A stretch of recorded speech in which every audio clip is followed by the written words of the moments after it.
અમરેલી જિલ્લાના ધારી તાલુકાના ચલાલા ગામમાંથી માનવતાને શરમાવે તેવી ઘટના પ્રકાશમાં આવી છે, જેમાં 11 વર્ષની નિર્દોષ સગીરા સાથે તેના જ બનેવી દુષ્કર્મ આચર્યું હોવાની ઘીણાની વિગત સામે આવી છે. મળતી માહિતી મુજબ સગીરા માતાજીનો માંડવો જોવા ગયેલી હતી, ત્યારે બનેવી રોહિત મકવાણાએ નિર્દોષ બાળકીની મૌલિકતાને લૂંટી હતી. સૌથી દુઃખદ બાબત એ છે કે જ્યારે સગીરાએ બનાવની જાણ મોટી બહેનને કરી, ત્યારે બહેને પણ પતિના ગુનાને છુપાવવા માટે સગીરાને મદદ કરવાના બહાને અવગણના કરી હતી. આ કૃત્ય સામે આખરે સગીરાના પિતાએ દીકરી અને જવાઈ બંને વિરુદ્ધ ચલાલા પોલીસ મથકે ફરિયાદ નોંધાવી. ફરિયાદના આધારે પોલીસે તરત જ કાર્યવાહી હાથ ધરી અને દુષ્કર્મ આચરનાર આરોપી રોહિત મકવાણાને ઝડપી પાડી.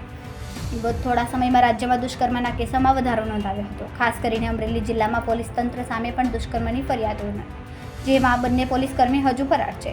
ચલાલા પોલીસે ગુંગાળું સાવધાન રાખીને ઝડપી પાડેલા નરાધમ બનેવી સામે કાયદેસરની કાર્યવાહી હાથ ધરી છે. પીડિતાની ન્યાય માટે સઘન તપાસ શરૂ કરવામાં આવી છે.